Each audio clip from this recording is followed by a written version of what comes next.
quiero indicarles un hecho.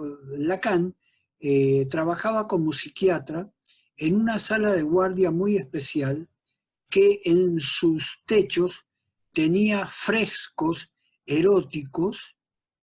Sí, eróticos le digo yo desde ahora.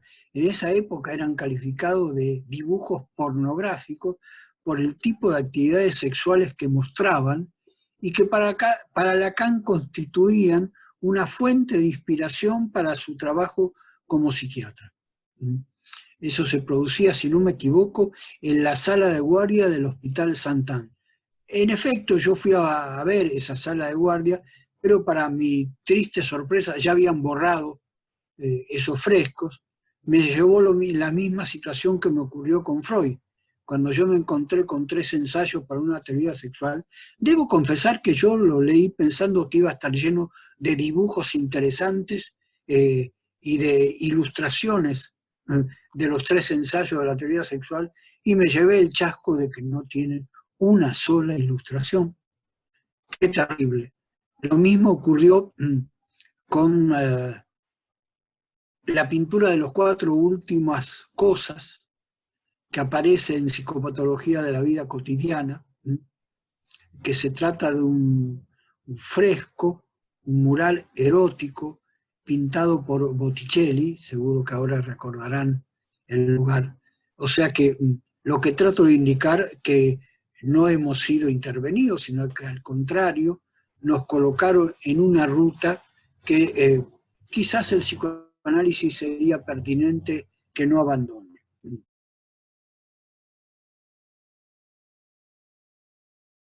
El tema que hoy nos convoca, el psicoanálisis, un agujero de conceptos acabados.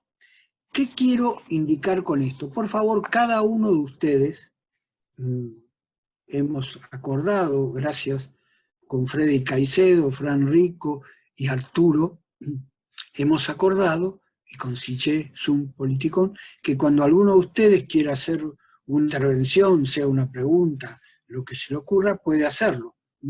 No esperar al final de una exposición, para que sea un diálogo. Entonces, ¿qué quiere decir o qué propone este extraño título que me vino a la cabeza, el psicoanálisis, un agujero de conceptos acabados? En primer lugar, les comparto una imagen. El psicoanálisis es un queso gruyère. Si al queso gruyère se le tapan los agujeros, cambiamos de queso. Lacan se preguntaba, ¿a qué se refieren las fórmulas en psicoanálisis? ¿Hay conceptos analíticos acabados una vez por todas? ¿Podemos decir siquiera que se trata propiamente de conceptos? ¿Son conceptos en formación?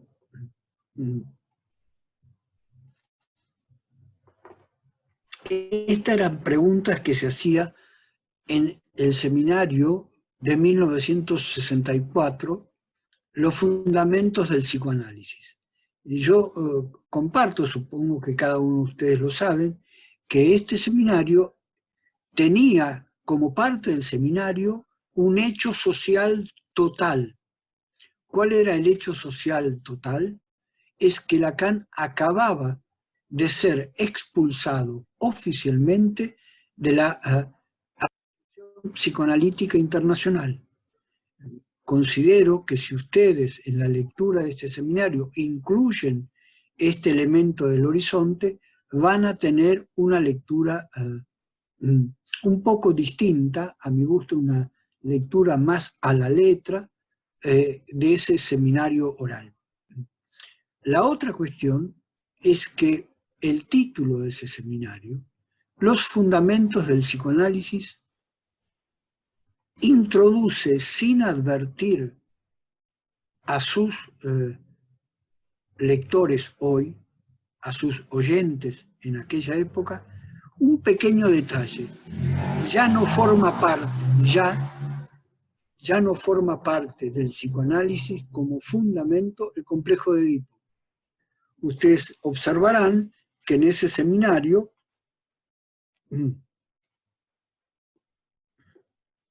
no está como fundamento del psicoanálisis,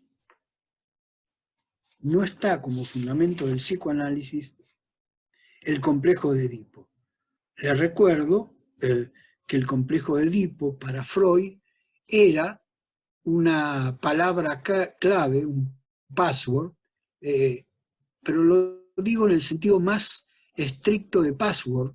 Si no me equivoco, el password o palabra clave que a uno le permite, por ejemplo, hoy acceder a este diálogo que estamos teniendo, en otra época esa palabra clave era la que a alguien le permitía seguir o no con vida. Era una forma de ingresar o de ser reconocido como miembro de un ejército.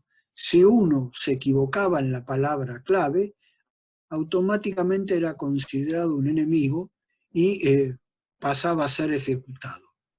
Freud introdujo en un momento determinado el complejo de Edipo como una palabra que podía permitir dictaminar quién era o no era psicoanalista. Es muy interesante observar, si uno hace una lectura clínica de los textos llamados teóricos, que Freud escribió un texto extraño. El texto se llama, si mal no recuerdo, La declinación del complejo de Edipo, en una de sus versiones. Creo que en otras versiones está muy cerca de indicar la eliminación del complejo de Edipo en ese artículo. Lo que me interesa es que si uno lee clínicamente ese texto, puede dar cuenta de otro hecho clínico muy interesante. Basta leer los llamados 5 casos clínicos fundamentales o los 5 casos dogmáticos escritos por Freud, desde Dora, pasando por Schreber, hasta la joven homosexual, no aparece como herramienta, como articulador, como explicación de cada uno de esos casos, el complejo de Edipo. A lo sumo, quizá me equivoco mucho, solamente en un pie de página del caso de Herbert Graf, el joven Hans, al pie de página hay una referencia accidental al complejo de Edipo. ¿No es una pregunta que nos tendríamos que hacer? ¿Cómo es que en los casos fundamentales, en los casos canónicos descritos por Freud, no aparece como articulador central el complejo de Edipo? ¿No nos plantea allí que si le retiro el complejo de Edipo como organizador de la actividad del analista, aparece allí un agujero? La otra cuestión.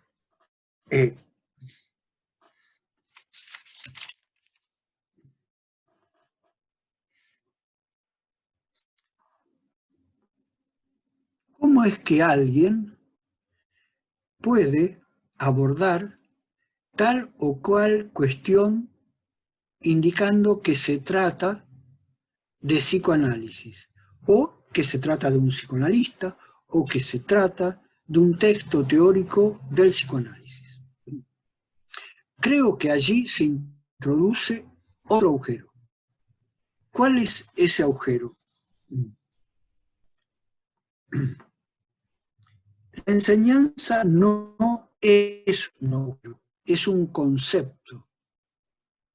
El acto es un agujero que no tiene concepto. De eso se trata frente a la posibilidad de indicar que algo proviene de un psicoanalista, proviene de un texto teórico calificado de psicoanalítico. Se trata de un hecho subjetivo. es el otro agujero sin concepto que tiene la práctica y la teoría psicoanalítica. ¿Qué se quiere decir con que se trata de un agujero subjetivo?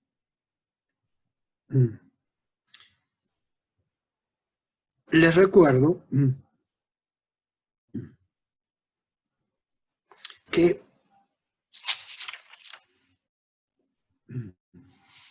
ahora en esto quiero ser lo más textual que me es posible. Les recuerdo que en 1956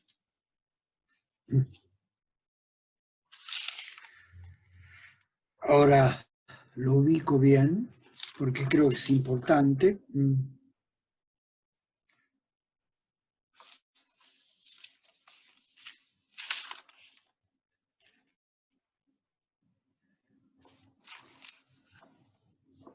Lacan se hace una pregunta. 1956. Cuando se habla de lo subjetivo, e incluso cuando aquí se refiere a su seminario, lo cuestionamos, siempre permanece en la mente el espejismo de que lo subjetivo se opone a lo objetivo, que está del lado del que habla y que por lo mismo está del lado de las ilusiones, o porque deforma o porque contiene a lo objetivo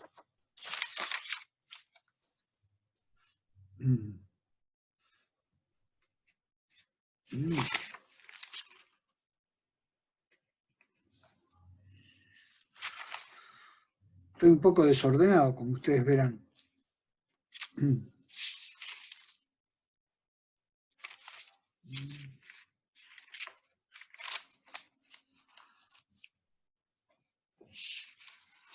Les vuelvo a reiterar lo que está diciendo Lacan en su seminario. Cuando se habla de lo subjetivo, e incluso cuando aquí lo cuestionamos, siempre permanece en la mente el espejismo de que lo subjetivo se opone a lo objetivo, que está del lado del que habla y que por lo mismo está del lado de las ilusiones, o porque deforma, o porque contiene a lo objetivo. La dimensión hasta ahora eludida de la comprensión del freudismo es que lo subjetivo no está del lado del que habla. Lo subjetivo es algo que encontramos en el real. La instancia de la subjetividad, en tanto que presente en el real, es el recurso esencial que hace que digamos algo nuevo cuando distinguimos esa serie de fenómenos de apariencia natural que llamamos neurosis o psicosis.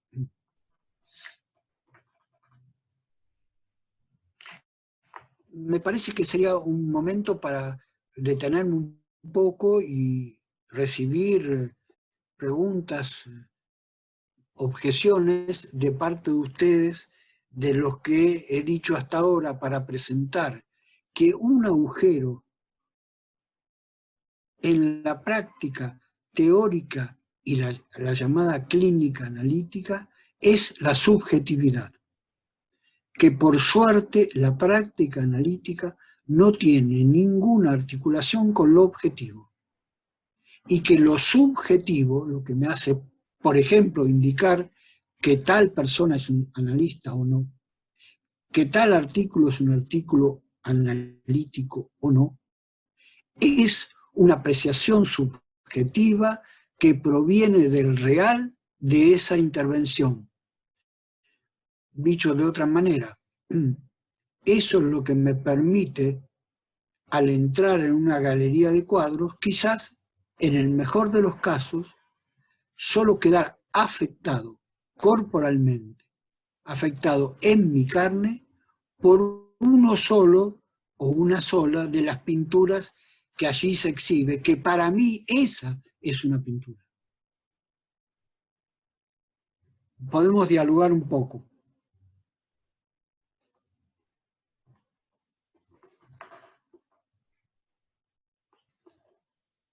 Hola, ¿cómo están?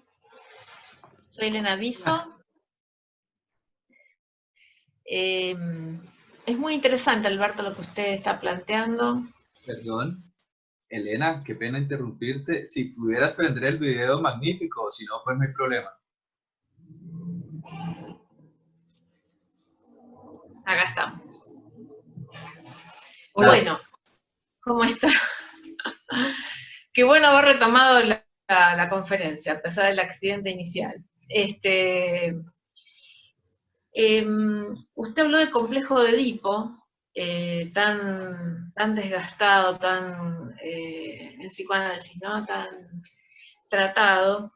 Y yo tuve una experiencia hace poco, yo estoy estudiando dramaturgia ahora, después de haber hecho toda la carrera en psicología en la UBA, estoy estudiando dramaturgia y me toca en suerte leer Edipo, de Sófocles. Otra vez, Edipo, pero desde el lado de la literatura y la dramaturgia. Y dije, bueno, vamos a ver qué puedo leer de distinto en la tragedia de Edipo, en el texto. Y me encuentro con una nota al pie en la edición de Gredos que dice, de este parlamento de Yocasta, Freud produjo su teoría del complejo de Edipo. En ese parlamento Yocasta dice, es habitual que los ciudadanos o las personas sueñen con estar con su madre. O sea, del sueño de los ciudadanos, Freud extrae, de ese parlamento de Yocasta, de la tragedia de Sófocles, Freud extrae el deseo incestuoso. Yo creo que el complejo de Edipo, aunque en Lacan es un método que tiene en el grafo del deseo, en el seminario 5, de explicar la psicosis, cuando él formaliza, Lacan formaliza en el grafo del deseo el Edipo en 3 pasos lógicos, y ahí explica por qué el psicótico queda en la psicosis, por qué el neurótico va hacia la neurosis, que es por la intervención del padre, la prohibición, la función paterna. Creo que el complejo de Edipo sigue agujereado, sigue siendo un agujero, no está resuelto como concepto, no está concluido. Lacan lo utiliza en el seminario 5, después se dice que lo formaliza, lo abstrae, le saca el matiz narrativo cuando lo formaliza ya en el seminario 22-23, le borra, digamos, todas las connotaciones imaginarias. Yo creo que el complejo de Edipo sigue siendo un agujero en la teoría. No creo que sea un concepto cerrado ni concluido. Y lo digo con esta lectura que tuve accidental, digamos, literaria de la tragedia, y de encontrarme con la fuente de la ocurrencia en Freud, que es un parlamento de Yocasta. Creo que la cuestión del Edipo, aún después del Guattari, de los cuestionamientos fuertes que se produjeron a raíz de ese libro tan pródigo como fue Antiedipo, sigue siendo un concepto abierto, un concepto agujero. Por ejemplo, en las nuevas constelaciones familiares, la diversidad sexual, teorías queer, creo que tienen la oportunidad de volver a leerlo, de volver a hacer con el complejo de Edipo, de volver a tratarlo y de volver a pensarlo en clínica. Por ejemplo, desde las teorías queer, en la nueva, tiene 30 años, ¿no? Las teorías queer.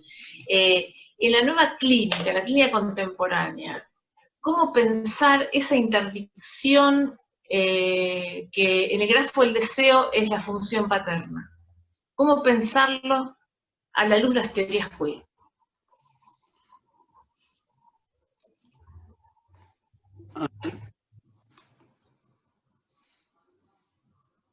Pero Dos cosas. El relato que Freud hace de descubrir el Edipo no es el que menciona Gredos. Freud dice que encontró, que se inspiró, que le propuso el complejo de Edipo su asistencia a ver una obra de teatro, si no me equivoco era Hamlet. Él encuentra en esa obra de teatro su inspiración para el complejo de Edipo. Primera cuestión. La segunda cuestión es que en los conceptos fundamentales del psicoanálisis no aparece el complejo de Edipo. Yo tengo la costumbre, y admito que puede haber otros métodos, de tomar esas cosas al pie de la letra. No estoy diciendo que los analizantes tengan prohibido venir y hablar de lo que ellos llaman el complejo de Edipo, dado que el complejo de Edipo ha sido el chicle que ha permitido que el psicoanálisis pegue en muy diversas latitudes. Me estaba refiriendo a lo que Lacan le propone a los psicoanalistas. Incluso en un seminario posterior, Lacan indica que la actividad del complejo de Edipo no sirve para nada en la clínica cotidiana. Digo, es un tema que está bien, queda abierto. Yo tengo la costumbre de a esas cosas darles el lugar que tienen. Si no está el complejo de Edipo, queda un agujero. Digo, estoy hablando para el analista. Para el analista. Entonces, allí, ¿cómo opera un análisis cuando hay un agujero? Cuando hice mención a los conceptos acabados, es que Lacan lo dice en ese seminario de 1964, lo dice como un concepto que está terminado. Como alguien termina una escultura, ya está terminada. Y también lo dice en el sentido de que por estar terminado, se acabó, ya no funciona más, está acabado. Estas cosas extrañas de las propuestas que tenía Lacan, porque en ese momento esa cuestión de lo acabado introduce otra vez un agujero. Insisto, un agujero en la teoría psicoanalítica y un agujero que tiene que ver con el analista. Incluso Lacan va a indicar que el acceso al lugar del analista se produce o provoca o inventa un agujero que está predeterminado por ciertas cuestiones históricas, pero es algo que podemos seguir dialogando. Yo le pregunto en cuanto al tema del complejo de Edipo, si nos remontamos al grafo del deseo del seminario 5, donde Lacan formaliza los 3 tiempos del Edipo y la constitución del sujeto neurótico, ¿cómo pensar la neurosis y la interdicción paterna que separa al niño como objeto de la madre? ¿Cómo pensar la constitución del sujeto neurótico sin el Edipo? Exactamente, ese es el agujero que propongo. Pensarlo sin... ¿Cómo se constituiría una neurosis sin la función paterna? Quizás neurosis, psicosis y perversión son 3 cuestiones que el análisis no toca. Lacan decía que son 3 formas de la normalidad. No parece que un análisis opere cambiando eso. Una. En segunda cuestión, yo leo desde el último Lacan hacia atrás. Ajá. El grafo al cual tú haces mención es un grafo donde Lacan, a mi entender, llevado por el gran descubrimiento del simbólico, hace un predominio del simbólico sobre el imaginario, y que es un grave error clínico. Ajá. Entonces, en el nudo Borromeo, por ejemplo, que sería el nudo propio de las neurosis, ¿cómo piensa No, de usted? todos, no. No, es de cada persona que va al análisis, sea neurótico, psicótico o perverso, si es que eso quiere decir algo para un análisis. ¿El nudo Borromeo usted cree que también es para la paranoia, para la esquizofrenia? No es que yo crea, es lo que está planteado por Lacan. En el seminario llamado Le Santon, indica que hay casos de algunos paranoicos que, unidos con un santo o una santa,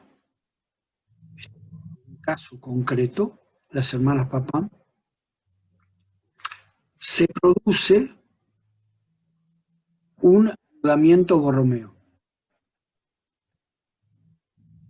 O sea, ¿usted cree que usted ha leído que el nudo Borromeo también se corresponde con la psicosis?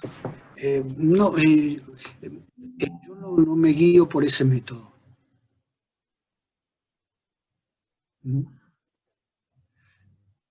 No me guío por el método de que el nudo corresponde a tal cosa, a la neurosis, a la psicosis, a la perversión, no. Por eso es que es admisible que, a mi entender, como tú lo dijiste, las teorías queer han desplegado mucho más que los analistas lacanianos los efectos del nudo Borromeo.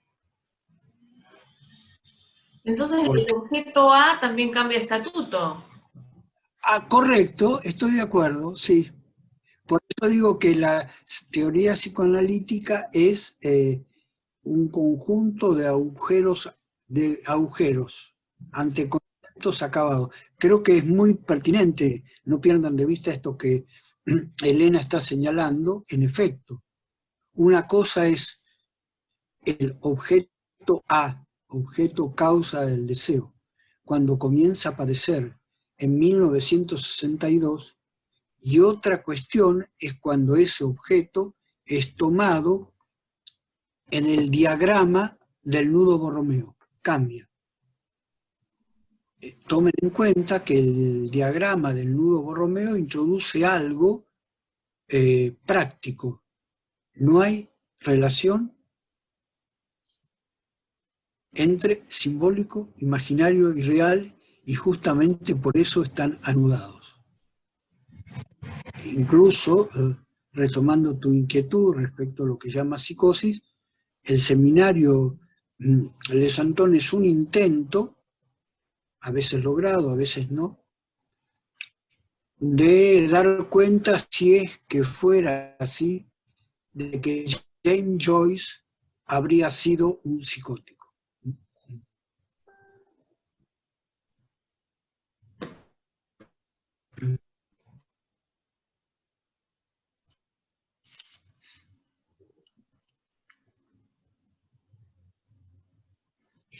Qué pena con ustedes. El doctor Andrés Palacio alzó la mano para hablar. Sí, adelante.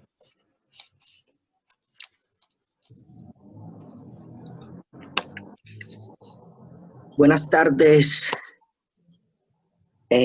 Gracias por lo de doctor. Dos cositas. Me parece que, bueno, Alfredo Esladoña tuvo la gentileza de comentarme en otro encuentro pasado y les agradezco por invitarme a comentarlo. Me parece que hay un par de planteamientos que me parecen importantes. Cuando habla usted de agujero, creo que también está haciendo usted un poco este juego del cross-cap, que no hay diferencia tal vez entre lo subjetivo y lo objetivo, un poco ese planteamiento de la banda de Moebius que introduce esta idea del agujero. Me parece interesantísimo el hecho que el profesor Alfredo nos hable de este agujero.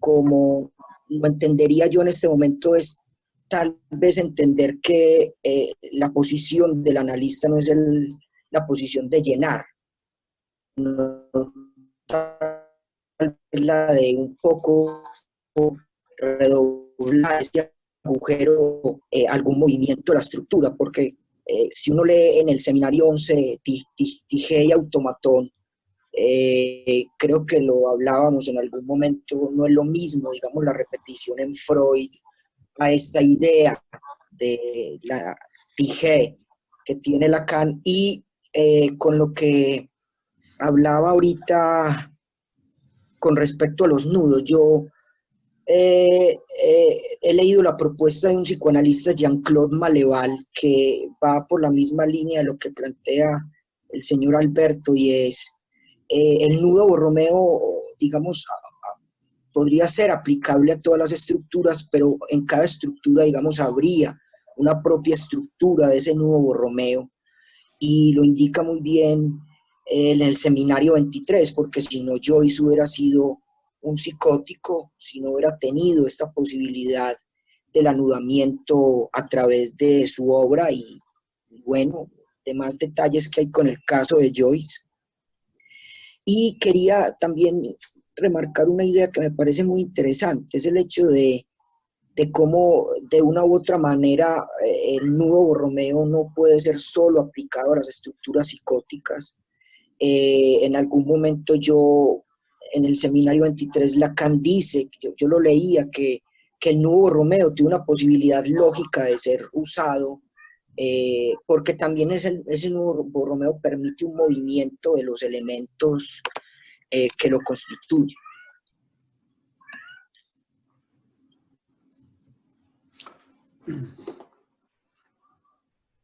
Ok,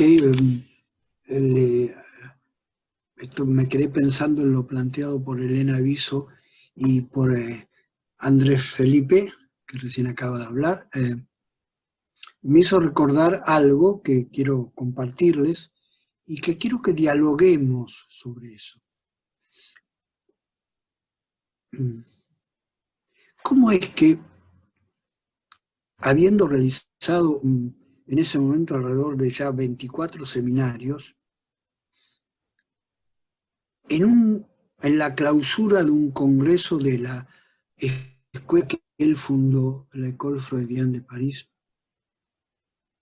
Lacan le dice a los asistentes, en la clausura, insisto, en la clausura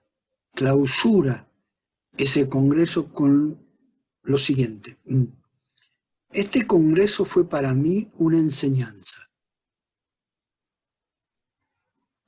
Forma parte de mis principios no esperar nada del hecho de que mi discurso sea tomado como una enseñanza. Le vuelvo a repetir, en la clausura de un congreso de la institución que él fundó, la École Freudienne de París, un congreso destinado al tema de la enseñanza, en la clausura, clausurando el congreso, Lacan se dirige a los asistentes. Este congreso fue para mí una enseñanza. Forma parte de mis principios no esperar nada del hecho de que de mi discurso sea tomado como enseñanza. Y luego, no tiene mejor idea que decir en público: lo que me salva de la enseñanza es el acto. La enseñanza no es un agujero, es un campo pleno, lleno de conceptos. El acto es un agujero sin concepto. Digo algo, en 1982, en la ciudad de Buenos Aires, se producen a lo largo de 4 días el asesinato de 4 taxistas, 1 por día. Al final de una investigación, se localiza al joven Ricardo Melogno, que cometió cada uno de los crímenes. Melogno en ningún momento se excusa o indica que él no los haya cometido. Por el contrario, sin haber sido sometido a torturas ni a premios ilegales, él reconoce, acepta que él los cometió. Solamente queda un tema para él, para el juez, para quienes durante más de 20 años o 30 años lo trataron en diversas cárceles donde él estuvo, queda un pequeño inconveniente. Él reconoce haber cometido esos crímenes, pero no sabe por qué los cometió. Aparece un acto sin pensamiento. Seguramente quienes están aquí presentes recuerdan, yo tengo por costumbre no hablar de los números de los seminarios, no es mi estilo. Prefiero a veces mencionar fundamentalmente los títulos. Ustedes tendrán en su horizonte el seminario del acto analítico, donde casualmente en una de las sesiones, no solamente que es un seminario que introduce el acto en el psicoanálisis, el acto analítico, sino que además promueve que la actividad del analista es una actividad sin pensar.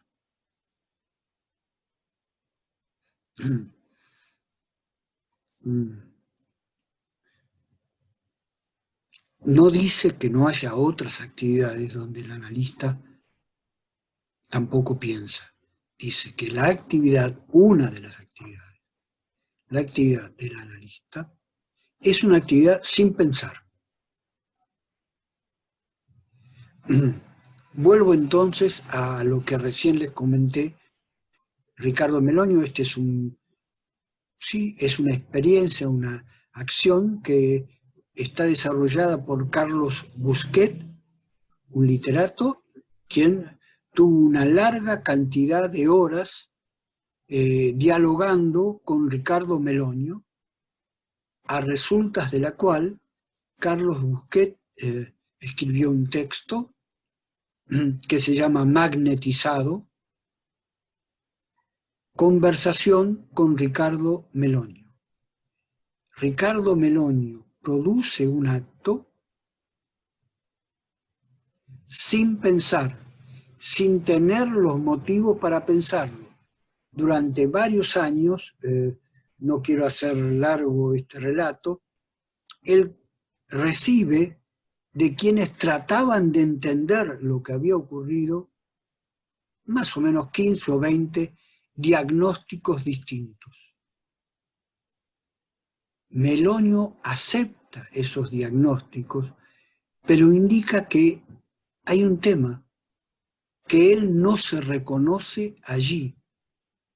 Incluso que él se interroga, creo que lo cito textualmente, ¿cómo fue posible que yo hiciera esto? ¿Cómo? En un segundo decidí esto. ¿Cómo fue que lo decidió? O sea, ¿cómo fue que hizo 4 crímenes a lo largo de una semana en un contexto social determinado, 1982, en la Argentina, en la capital federal, incluso, ¿por qué no?, en el barrio de Mataderos, con todos los juegos significantes que esto puede introducir? Él hizo eso, se reconoce habiéndolo hecho, pero no puede dar un motivo. Creo que estas son las cuestiones que plantean los agujeros en el marco del acto analítico, en el curso de un análisis y también en el curso de la lectura clínica de los seminarios de Lacan. Les recuerdo una cuestión. Seguramente ustedes deben conocer que desde 1970-75 comienza a aparecer en el mundo una práctica del deporte que quienes lo practicaban califican de salto épico. Entre otras cuestiones son los jóvenes que corren, deambulan por la ciudad sin un plan predeterminado, a pesar de que se preparan para hacerlo. Uno de estos jóvenes, Tomás Diet, que practicaba el esquí libre, es decir, un esquí sin una ruta previamente preparada. Él, obviamente, que se preparaba. Su gimnasia, su entrenamiento, su manera de aprender a esquiar, etcétera, etcétera. Había toda una preparación. En una de estas carreras libres que él desarrolla, en un momento determinado hace frente a un agujero. ¿Qué quiero decir en ese caso? En ese caso, un agujero. Que es que el salto que él pensaba para él, de 20 metros, yo confieso que para mí 30 centímetros ya es un salto altamente peligroso. Bueno, para él 20 metros era algo que podría estar en sus planes. Cuando llega al borde del agujero, se da cuenta que tiene muchísimos más metros. Había 60 metros. En ese momento, salta sin pensar y luego extrae una conclusión. Pensar o reflexionar es claudicar. Articulo eso con esta extraña formulación de Lacan, clausurando un congreso de la institución que él fundó, la École Freudiana de París, donde sostiene: lo que me salva de la enseñanza es el acto. Quizás, si les parece, podemos dialogar. Quería comentar sobre ese seminario 15, la última clase de Lacan. No es una clase, él hace huelga. Está en pleno mayo francés. Ajá. En la clase del 15, Lacan no da clase, pero se hace presente para sostener el lazo con su auditorio. Pero no va a hablar de lo que venía hablando en el seminario 15, sino que va a hablar de las circunstancias del mayo francés. Entonces cuenta que uno de los revolucionarios, le pide a Lacan que tiren ladrillos con ellos. Los psicoanalistas y Lacan mismo tire ladrillos en la revolución. Y dice Lacan: los psicoanalistas no estamos para tirar ladrillos, tiramos con el objeto A. Esa última clase de Lacan, el seminario 15, también tiene cierto estatuto de acto, porque es una huelga. Él se pliega a la huelga docente de sus pares, digamos, docentes, pero también aclara cuál es el lugar del analista, el discurso analítico, a lo que creo que Alberto está refiriendo. Perdón, Elena, ¿podrías precisar cómo articulas esto que estás señalando con lo que acabo de plantear? Usted dice que Lacan dice que el analista no trabaja pensando, trabaja con un acto. No es del discurso analítico el pensar. ¿Está bien? Yo no dije eso. Disculpa que sea tan grosero, pero sí hay una parte que sí, en efecto, indiqué que en el seminario del acto analítico, Lacan indica que el psicoanalista está del lado del que no piensa. Claro, es el discurso analítico, digamos. Todo lo que usted está comentando yo lo interpreto como modos de explicar lo que es el discurso analítico. Y la correlación de lo que usted ha planteado, el modo en que cierra ese Congreso Lacan, en la lógica del soy donde no pienso, pienso donde no soy, el anti-Descartes lacaniano, es que la última clase del seminario 15 defiende el discurso del analista antes de tenerlo puesto en forma, todavía no está puesto en forma, se va a poner en forma en el seminario 17, 2 años después. Pero ya está hablando de que el lugar de analista está del lado del objeto A. Y el objeto A no es la variable de los discursos que piensa. El pensar está en el vector S1, S2. Leyendo lo que usted dice, Alberto, si me lo permite, con los discursos. A mí los discursos me son muy funcionales para obtener conceptos e interpretaciones, las lógicas, los cuadrípodos.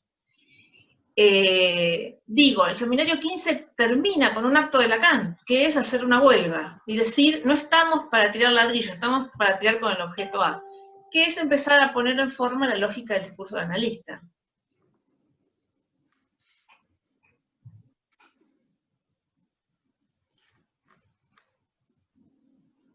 Ajá, ¿los demás?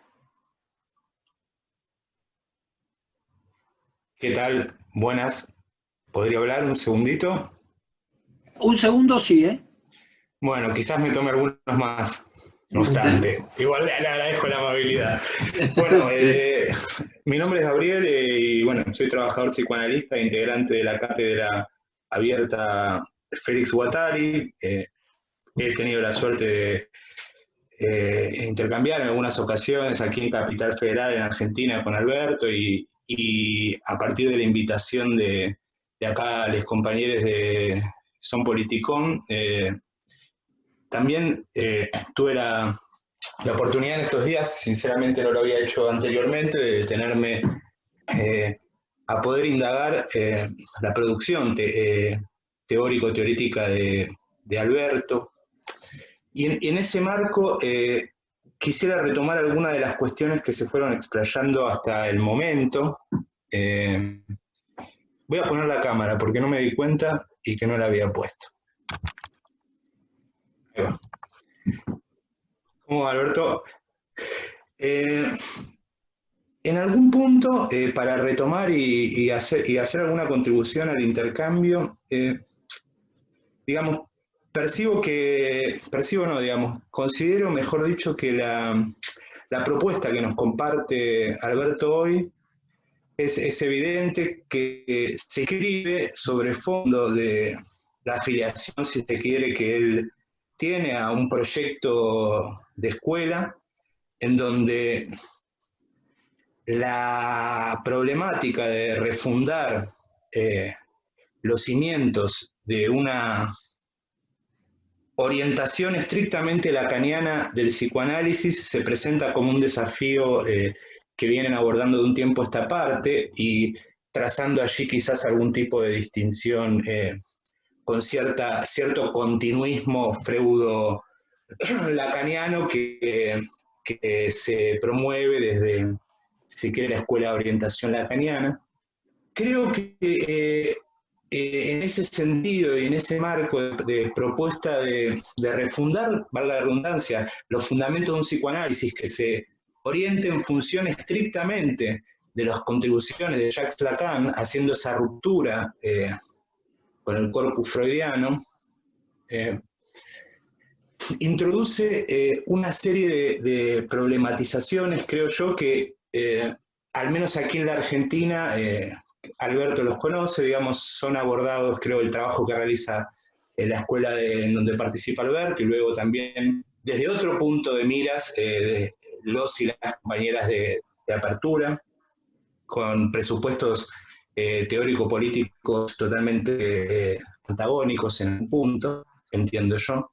Y ahí quisiera ir armando un lugar desde donde me interesaría hacer algún tipo de interrogante, contribución al diálogo, y que tiene que ver con el desafío, al menos en el cual participo, de un tiempo a esta parte, con un filósofo argentino, de poder introducir así como entiendo, de que es posible introducir una orientación lacaniana hacia el interior del campo del psicoanálisis, entiendo la necesidad y por consecuencias que hacen a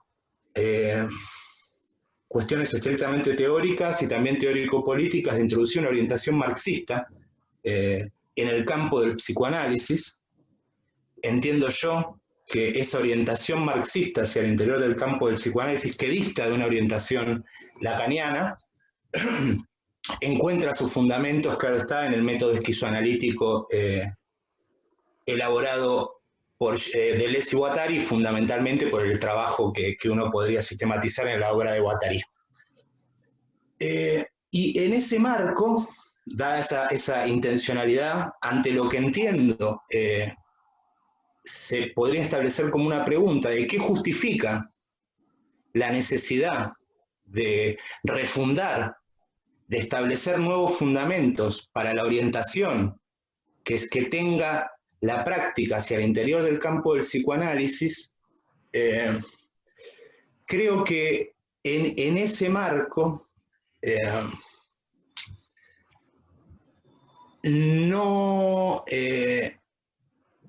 no podría componer desde una orientación marxista con un conjunto de afirmaciones que compartía Alberto hace un momento y que pasaron nomás aquí sin ningún tipo de interferencia, y que tiene que ver sobre todo con la cuestión de,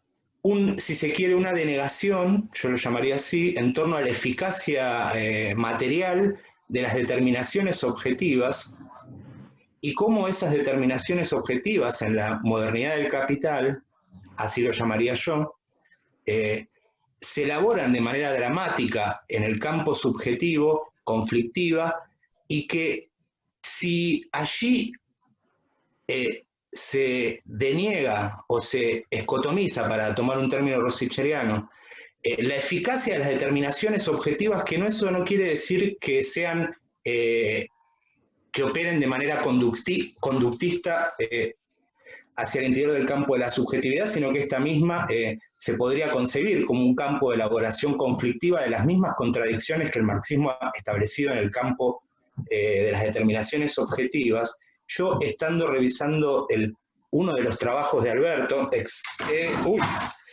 se encuentra en Artefacto 7, ubico que y que esto tiene que ver con otro segundo punto, ubico que la operatoria que desde la orientación lacaniana en la cual él se filia realizan en torno al nudo borromeo, cuál es la función categorial que se le asigna, ubica la articulación que vendría a dar cuenta de lo que así se establece como registros de la subjetividad. En ese marco, la pregunta que a mí se me arma, podría explayar un poco más, es si esa denegación de las determinaciones objetivas y de la objetividad, yo he leído que Alberto lo ha señalado como mera fantasía, no se considera y se pone en consideración en su relación con las determinaciones, con las dramáticas que conflictivamente se elaboran en la subjetividad de las personas. Y si incluso la subjetividad se encuentra allí en el real, pero no obstante el real forma parte de uno de los registros que, anudados en el nudo, hacen, digamos, a la subjetividad en nuestras condiciones históricas, o intentan dar cuenta de ciertos órdenes o ciertas cuestiones que podrían estar involucradas allí, digamos, que no se corre el riesgo de incurrir, pregunto, en un subjetivismo. Sí. Quiero aclarar una cuestión. Que la objetividad sea una fantasía no le quita los efectos materiales que esa fantasía tiene. Creo que la subjetividad es no solamente lo que permite vivir, sino también cambiar las formas de vida. Me estaba refiriendo a que la práctica analítica es una práctica subjetiva. No se basa para nada en elementos objetivos. Y digo además que quien se base en elementos objetivos está desplegando una fantasía.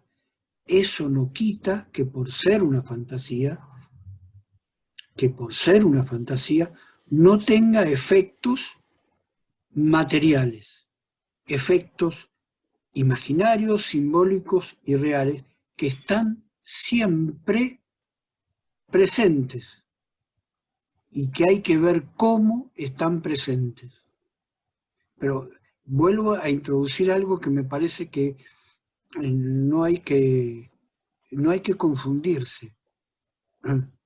Las fantasías son subjetivas, pero por ser subjetivas no están descalificadas para producir cambios o para impedir cambios.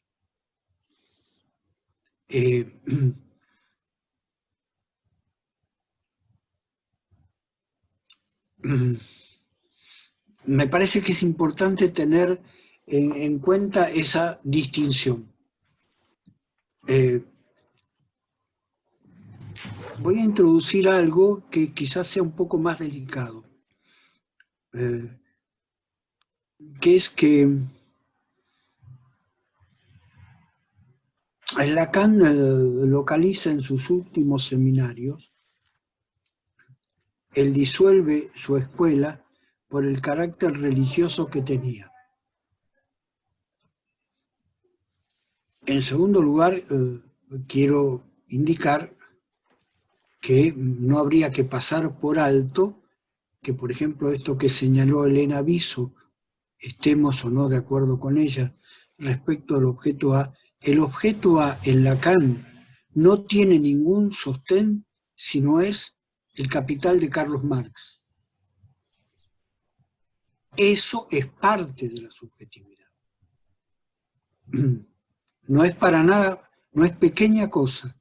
Lo que ocurre que hoy día, no voy a entrar en ese debate, ya con Gabriel algo habremos hablado al respecto, hoy día vivimos una formación económica y social que tiende a desaparecer el valor, el plusvalor, la plusvalía. Eso, a mi entender, por ciertas cuestiones que habría que ver, de alguna manera lo pesca Lacan y es muy complicado abordar Lacan diciendo que una vez que pasa de un concepto a otro, los demás conceptos dejan de operar. Creo que es muy importante indicar que, por ejemplo, hay que darle un pequeño lugar a investigar cómo se transforma ese objeto A cuando queda transformado por el anudamiento Borromeo, entendiendo el nudo Borromeo como un diagrama de tensiones. Un diagrama que no está hecho de entrada y que puede ser modificado. Voy a señalar una cuestión que tiene que ver con esto. El psicoanálisis ha sido siempre atacado por ser una práctica individual. Sin embargo, yo no entiendo por qué, incluso en los círculos lacanianos, un pie de página que Lacan introduce en los escritos en 1966, que indica que el colectivo no es nada, sino el sujeto de lo individual. Creo que ahí hay un elemento para dialogar, para estudiar, para dejar de lado este ritornelo de que el psicoanálisis sería una práctica individual.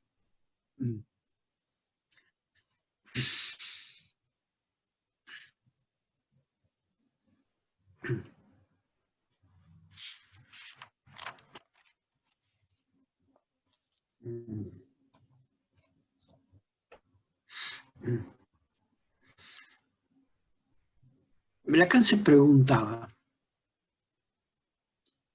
¿qué es un agujero si nada lo cierne? Voy a indicar lo que entiendo por las lecturas, por las diversas lecturas, creo que, bueno, voy a seguir con esto. Por mis diversas lecturas, ¿por qué Lacan en 1975 se pregunta qué es un agujero si nada lo cierne? Voy a avanzar lo que a mí, lo que investigo, lo aprendo de la clínica cotidiana.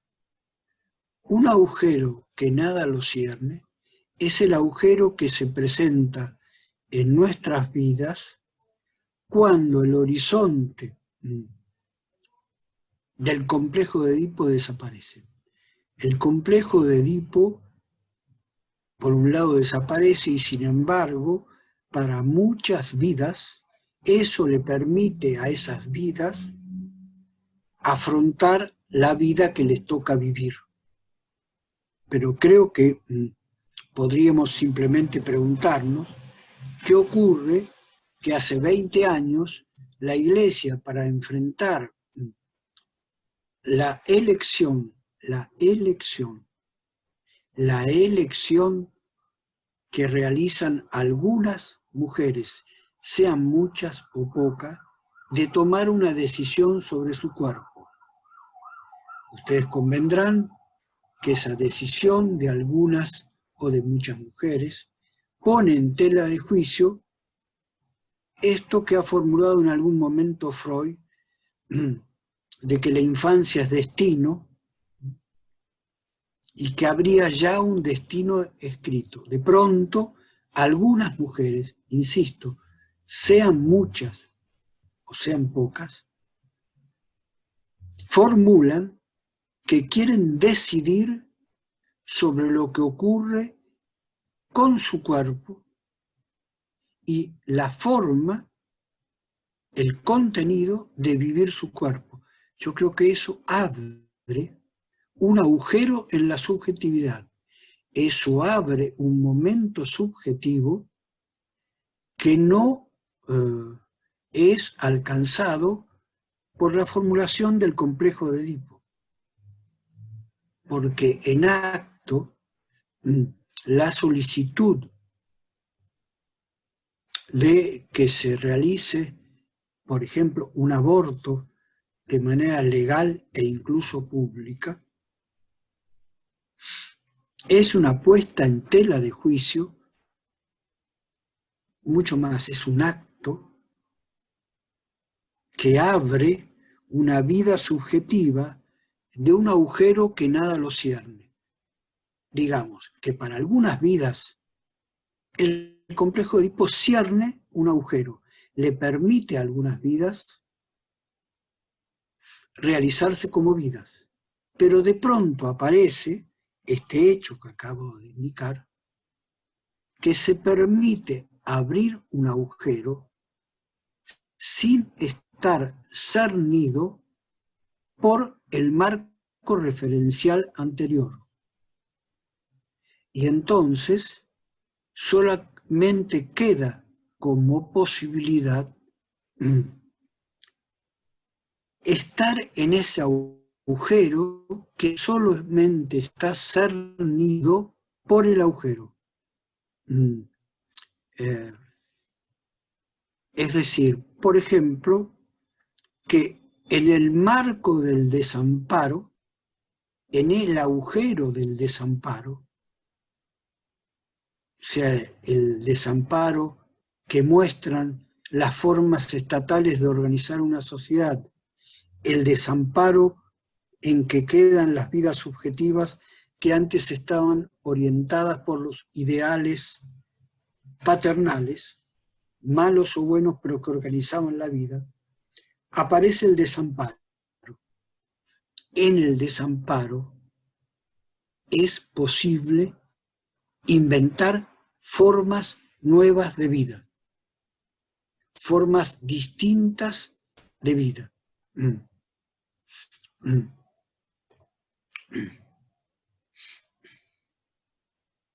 Noten ustedes otra cuestión que podríamos dialogar. Hasta ahora, hasta donde ha llegado mi lectura, en el marco de los seminarios de Lacan, y me atrevo, de manera excesivamente audaz y quizá torpe, a indicar que ni siquiera en el campo de la matemática hay concepto del agujero. Sin embargo, sin tener concepto del agujero, me remito a los seminarios de Lacan, leyendo desde el último hasta el primero. Desde el último leer el primero. Eso no le impide al agujero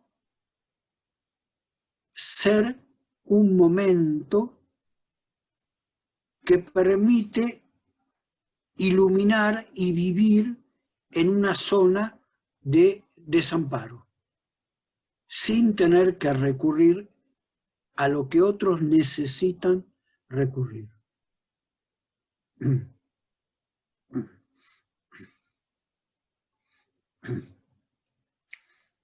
Bueno, dejo aquí un momento y hablamos, ¿no?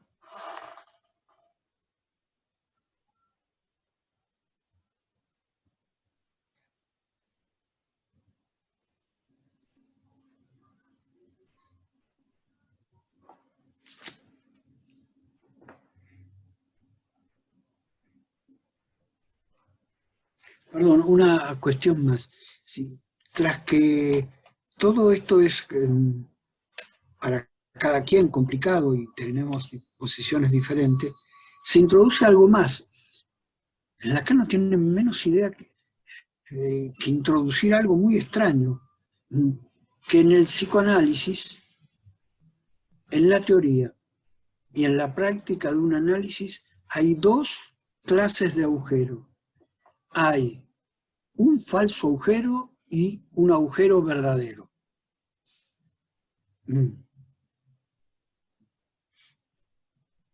E indica que esto se despliega a partir de que una referencia, el otro con mayúscula, una referencia religiosa, que como le señaló Claude Lévi-Strauss, Lacan introdujo en el psicoanálisis.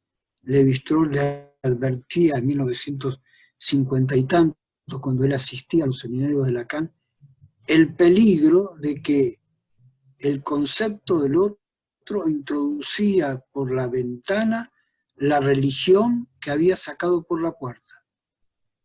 Muchos años después, Lacan, discutiendo esta cuestión que él localiza de una fractura del orden simbólico, se localiza la existencia de un falso agujero y de un verdadero agujero. Y que esta cuestión se juega ante el hecho de que no hay otro del otro. Las dimensiones, ¿por qué no?, políticas, sociales, culturales, analíticas, que esto tiene, son para estudiarse. Podemos dialogar un rato más si ustedes quieren. Perdón, los miembros de Psique me dirán si tenemos que concluir o no. Tenemos que...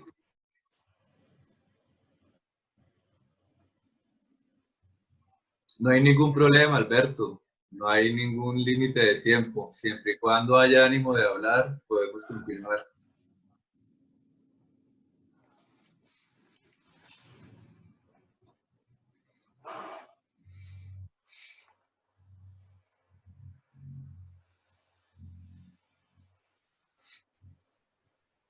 Qué pena, doctor Alberto. Quería preguntarle algo respecto a, bueno, una afirmación que usted hace que me parece que es muy importante para la época que nos asiste, porque actualmente nos encontramos, digamos, en un momento donde estamos desamparados, ¿no?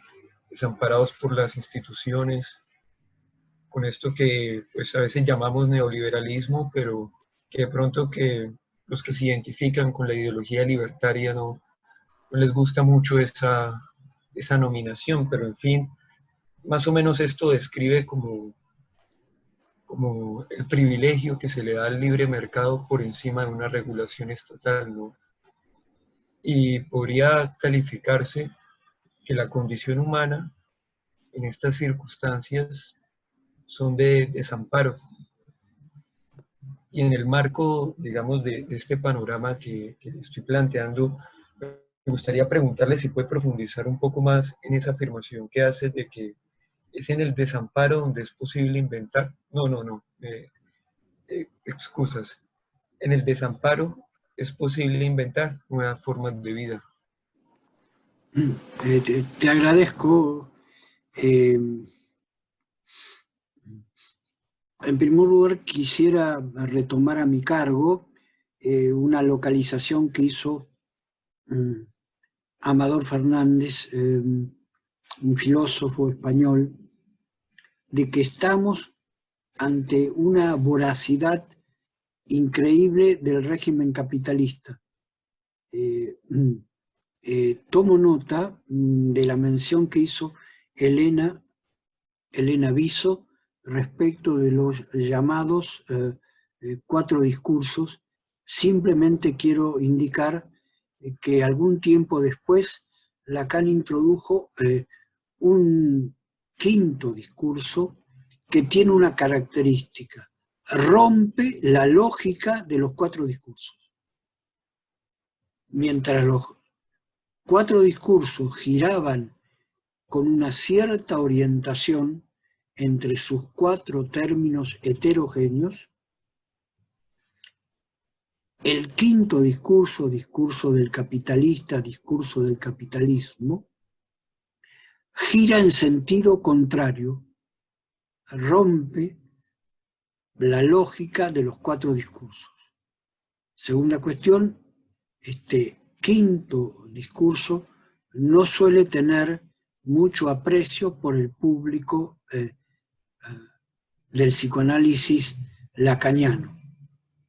No es, vaya a saber a qué se debe. En ese discurso, Lacan indica que el capitalismo es una máquina voraz, que todo aquello que se le presenta lo incorpora, hace un acto de antropofagia. Me permito indicar que incluso el capitalismo devora el objeto llamado A. Vuelvo ahora a lo que planteaba Arturo del desamparo. Este filósofo, que recién acabo de mencionar, nos alerta sobre la nueva capacidad del actual sistema capitalista que pretende ser quien gestione, quien dirige, quien organice el desamparo. Primera cuestión. Ahora vuelvo a esta experiencia de Ricardo Melonio. Él estaba preso durante muchísimos años, más de 30 años. En la actualidad está en una clínica de salud mental comunitaria y que tiene, a mi entender, un régimen todavía peor, porque él está internado allí bajo la legalidad de la capitis diminutio, es decir, es alguien que no es sujeto de sus decisiones, tiene una vida administrada por un juez.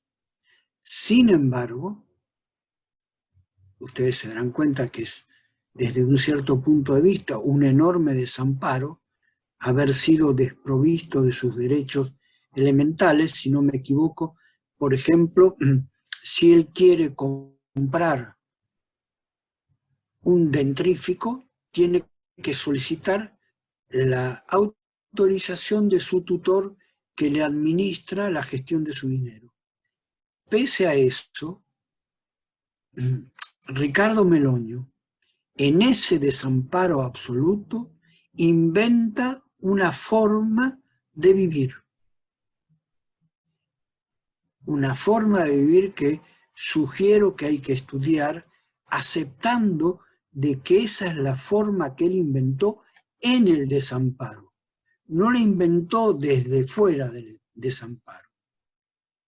Es una forma que al interior del desamparo le permite desplegar una vida que él se propone de la siguiente manera, que en algún momento va a lograr de desprenderse de que él fue tratado de criminal, de monstruo, de loco, simplemente para poder ser uno más en la vida cotidiana.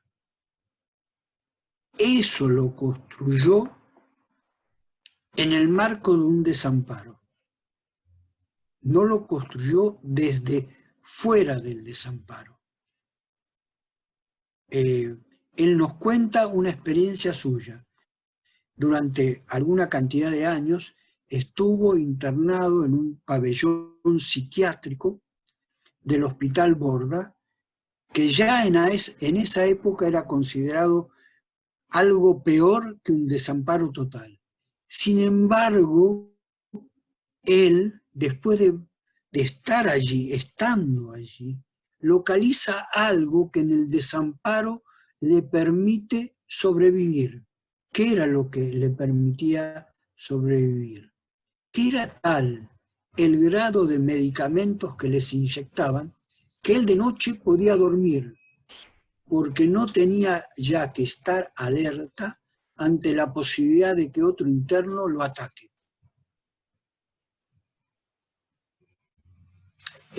No sé si con esto algo he abierto el horizonte de tu pregunta, Arturo.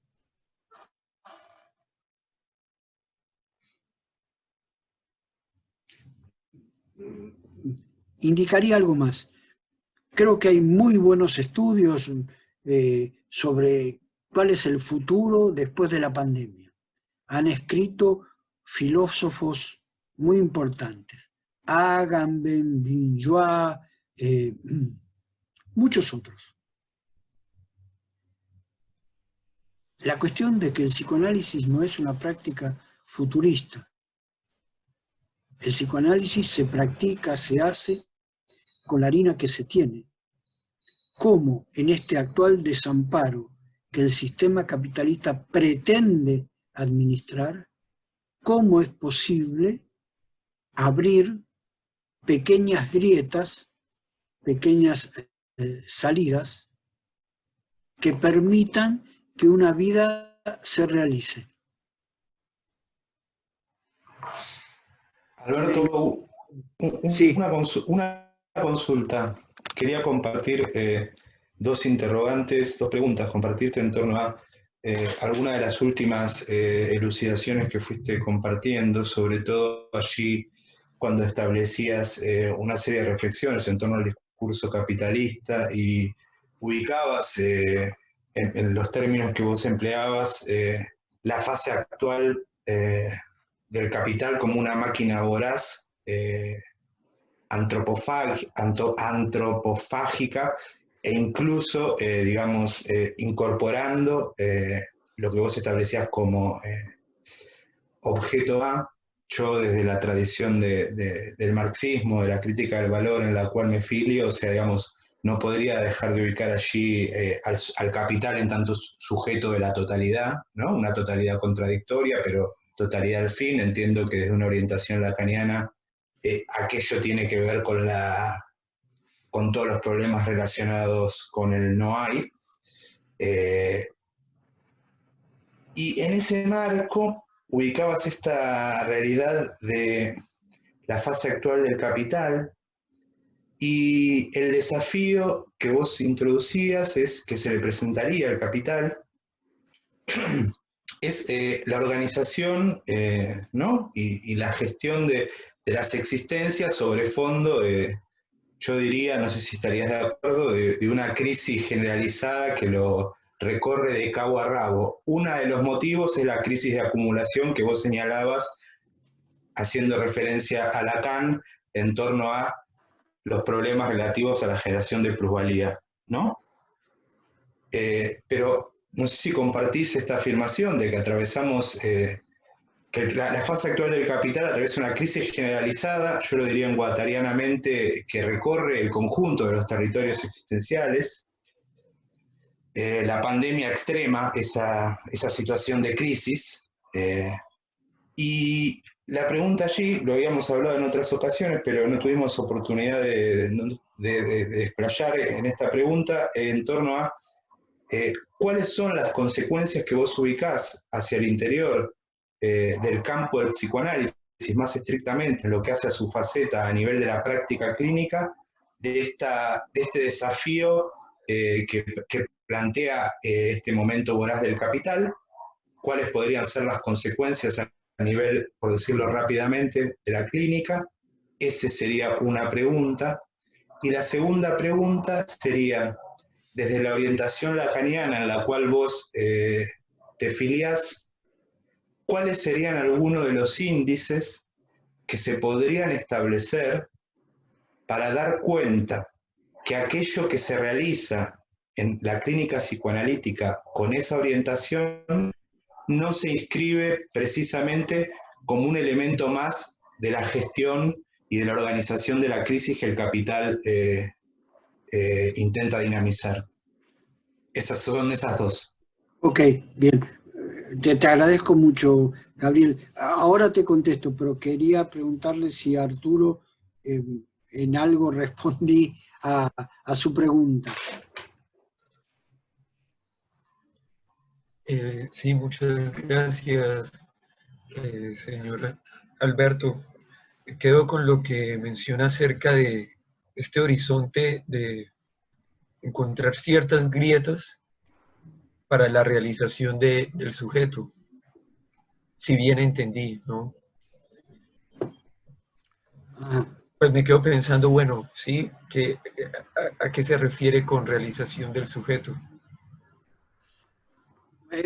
Sí, de manera más simple de que en el medio del desamparo se puede vivir una vida vivible, que no hay que cederle al poder, todo el poder absoluto. Hay grietas, hay pliegues, si no me equivoco, el amigo Félix Guattari, un marxista, trotskista, analizante de Lacan, analista, a quien Lacan le propuso organizar la revista Letras de la Escuela,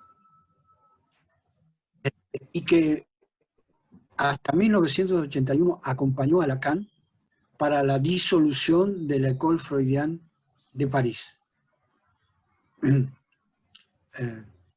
Una mención, Gabriel ya lo sabe, yo creo que si las estadísticas sirven de algo, después de Freud, después de Marx, el tercer autor más citado en el antiedipo es un tal Jacques Lacan, y que además Félix Guattari y Gilles Deleuze distinguen entre las críticas muy pertinentes que hicieron y que hacen a los lacanianos de Lacan.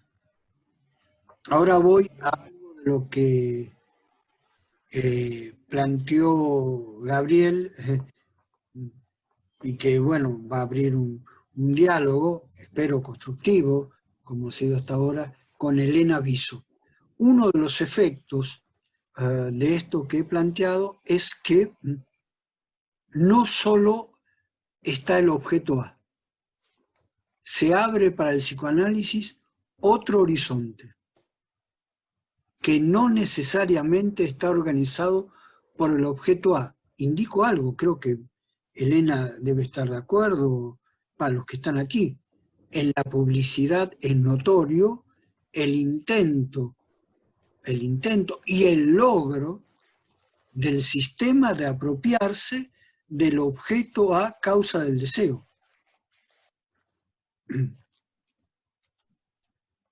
El capitalismo no le hace asco a nada. Lo que indico que hay una posibilidad que no deja de lado otras cuestiones, pero que no pasa, no está organizada por la temática muy importante del objeto A como causa del deseo. La segunda pregunta tuya, Gabriel, se me fue. Preguntaba, paso seguido de esa pregunta, sobre el fondo de esa organización y gestión, por decirlo rápidamente, de las vidas que se presentan en la fase actual del capital ante la crisis generalizada que lo atraviesa. Le preguntaba a la primera que le realicera cuáles eran algunas de las consecuencias clínicas que usted podía ubicar de eso o hacia el interior de ese campo de experimentación. Y la segunda era si desde la orientación en la cual usted se inscribe, podrías establecer algún índice para dar cuenta de aquello que se hace en ese campo de experimentación que llamaríamos clínica, efectivamente no se inscribe como un engranaje en esa gestión y organización en el sentido de la reproducción social del capital. Ok, voy a ser muy directo y seguramente prolija. Sí, en efecto, el psicoanálisis, al igual que cada una de las actividades, es tentada y puede ser devorada y empleada si no está al margen, pero juntamente la posibilidad que aterra, tomemos lo que señaló Elena, tenemos al lado del psicoanálisis prácticas que realizan actos creativos. El cine, el teatro, la pintura, la literatura, acabo de mencionar este hecho literario de Magnetizado de Carlos Busquet, que abren algo nuevo, que durante un cierto tiempo, como señalaba Lacan, sobre la enseñanza, él indicaba que la enseñanza se devoraba todo, y entonces él se protegía de la enseñanza por el acto, en compañía de las artes, el cine, la literatura, la pintura, las diversas prácticas del arte, es el territorio amigo, el territorio vecino, el territorio del cual el psicoanálisis, como lo señaló Elena Viso, tiene condiciones de colocarse en posición de alumno de lo novedoso, y correr los riesgos de que al psicoanálisis lo quieran atrapar. Creo que Elena y tú, Gabriel, si hay alguien más de Buenos Aires lo puede reconocer, hemos visto cantidad de propuestas de psicoanálisis que tienen con colocarse en el controlador del goce del otro. Esto es demasiado goce, esto es poquito goce, hay que gozar menos, cuidado con el goce que se va a atravesar. Pero resulta que Foucault dijo, a mí me gustaría vivir morir de un exceso de placer. Me parece una cosa subversiva, muy subversiva. El hecho de que el psicoanálisis creo que aporta algunos elementos para quienes somos afectados o somos sensibles a la política, advertir el delicado problema que implica hablar en nombre de otros. Y muchas veces observamos en propuestas psicoanalíticas que se habla sobre los otros, en lugar de dejarse enseñar por lo que los otros dicen. Creo que ese es un impacto claro, que se nota, que está presente desde hace muchos años en la práctica analítica, más allá de que los analistas se den cuenta o no. Solamente una observación. Yo le solicitaría que no me coloquen como hijo de la escuela lacaniana. Yo no tengo filiación. No creo que exista la filiación en psicoanálisis. Creo que si uno acepta que hay filiación, en ese momento el sistema ganó. Yo, por ejemplo, no considero que Lacan haya sido hijo de Freud. No considero que los psicoanalistas tengan una familia de psicoanalistas. Es un tema que tiene su apoyo, su pequeño apoyo, escuchen bien lo que digo, en la frase no hay relación sexual. Insisto, en la frase. No me estoy refiriendo al test de Rorschach que se ha hecho con esa frase, ¿no? Ustedes vieron esa pantalla, esa imagen de las fórmulas llamadas de la sexuación, que funcionan como un test de Rorschach para los psicoanalistas. Vayan a saber qué demonios está ahí.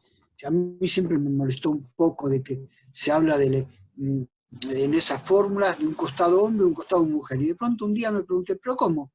¿No era que esto iba a poner en tela de juicio al hombre y a la mujer? Y ya tenemos un lado hombre y un lado mujer. Es medio raro, pero me gusta mucho más la frase no hay relación sexual, y que genera una cantidad de movimientos que recién ahora, voy a citar a alguien que es famoso, sí, es más famoso que yo, lo cual para mí es un esfuerzo terrible. Jana Luz, que un día se pregunta, bueno, pero, a ver, este tipo dijo no hay relación sexual, y seguimos haciendo como que el psicoanálisis, todos los conceptos previos siguen funcionando igual. Creo que fue Elena la que dijo, bueno, hay que ver qué le ocurre al objeto A, cómo queda afectado, porque de pronto el objeto A tiene una característica imaginaria, otra real y otra simbólica. Y mire, incluso se lo complejizo mucho más. Lacan no tuvo mejor idea que decirlo, pero lo que pasa es que realmente no le damos lugar. Él dijo que cada consistencia, por ejemplo, el simbólico, el imaginario y el real, cada una por una, son tres al mismo tiempo. Hay un imaginario que tiene su simbólico y tiene su real. Hay un real que tiene su real, su imaginario y su simbólico. Y hay un simbólico que tiene su imaginario, su real y simbólico. Me pregunto, si tomamos en serio eso, entonces en lugar de 3 tenemos un nudo muy extraño de 9 consistencias. Ahora, ¿no les parece que eso abre una cantidad de cuestiones? Hoy escuchaba un testimonio de alguien que indicaba que en el lugar donde él hizo lo que se llama el pase, tenían una ventaja. Entonces alguien, por supuesto, le preguntó, ¿y cuál era la ventaja? Que tenemos un filtro. Ah, ¿cuál filtro? Los locos no pasan. Es genial. O sea que esa persona, si hacía el pase, tenía 2 cosas a su favor. Tenía el título de analista y además era declarado no loco. Porque los locos estaban excluidos. Yo creo que no es tan así. Que no es para nada así. Es ahí donde el psicoanálisis se junta, Elena, mucho, se reúne, necesita aprender de las formas, por ejemplo, que tiene, voy a tomar un solo caso. Un pintor no tiene título universitario. Puede haber alguna universidad que lo dé. Yo no. ¿Cómo es que de pronto accede al título? ¿No es semejante, entre comillas, a lo que puede ocurrir con un analista?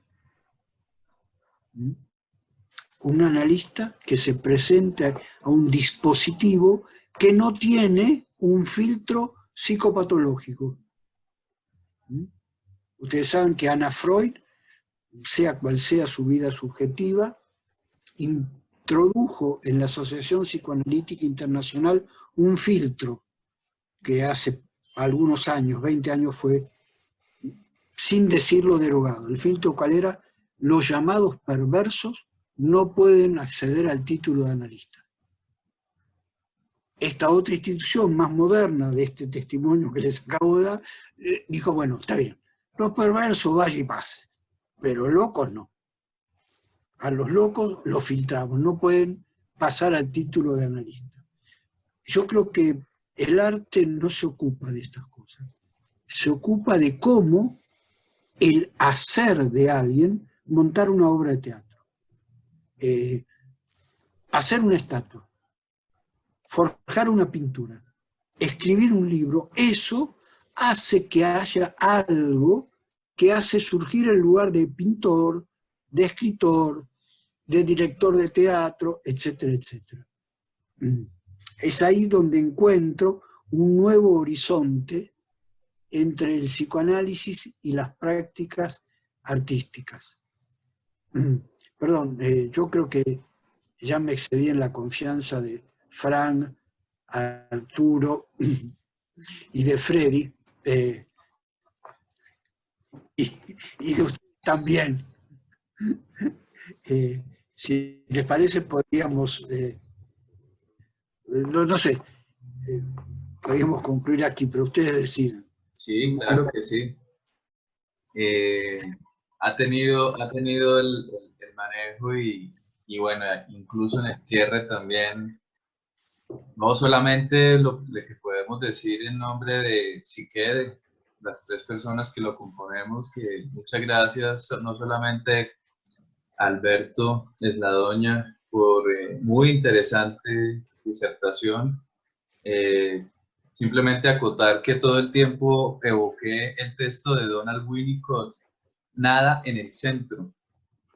Sentí que todo el tiempo estábamos hablando de eso, pero como era un tema, digamos, delimitado a la enseñanza de Lacan, preferí que hablaran los que, digamos, hablan, los que se apropian de esa orilla. Doctora Elena Viso, muy amable. Al trabajador psicoanalista Gabriel Rodríguez Varela, muy amable, muchas gracias. Y al profesor psicoanalista Andrés Palacios, que ya no se encuentra, pero igual le agradecemos también por su asistencia virtual y por su comentario. Alberto, ¿nos quieres decir algo? Sí, una cosa más. Mi título es Yo soy un Aragán. Trabaja de no trabajar. Creo que es la mejor definición de un psicoanalista. Un Aragán. De no trabajar. Les agradezco mucho las preguntas, las cuestiones, que podamos habernos soportado en nuestras diferencias. Me parece que eso es una práctica interesante. Gracias nuevamente a Psique, es un politicón, a Fran Rico, a Arturo, a Ricardo, a Freddy Calcedo, y a cada uno de ustedes. Dale, la doctora Elena de pronto quiere decir algo, que la veo en escena. Me reprimí un poquito, yo iba a intervenir más, pero no quise intervenir tanto. No, fue muy interesante, Alberto, fue muy interesante. Y que aparte este momento de cuarentena, o no sé cómo estamos en la pandemia, en el encierro, abrir al sujeto, a las grietas, al no todo, a la no homogeneización es fundamental, porque todo tiende a la homogeneidad y es un problema enorme para los sujetos. Eso es lo que tal vez enferma. Totalmente de acuerdo. Sí, muchas gracias, Elena. A usted. Yo quisiera agradecer la invitación y la disposición bajo la forma de la conversación que se pudo lograr en este espacio, que me pareció sumamente, por decirlo así rápidamente, enriquecedor, que se haya podido disponer de ese modo el encuentro. Muchas gracias. A vos, muy amable. Bueno, amigos, muchas gracias por la asistencia virtual.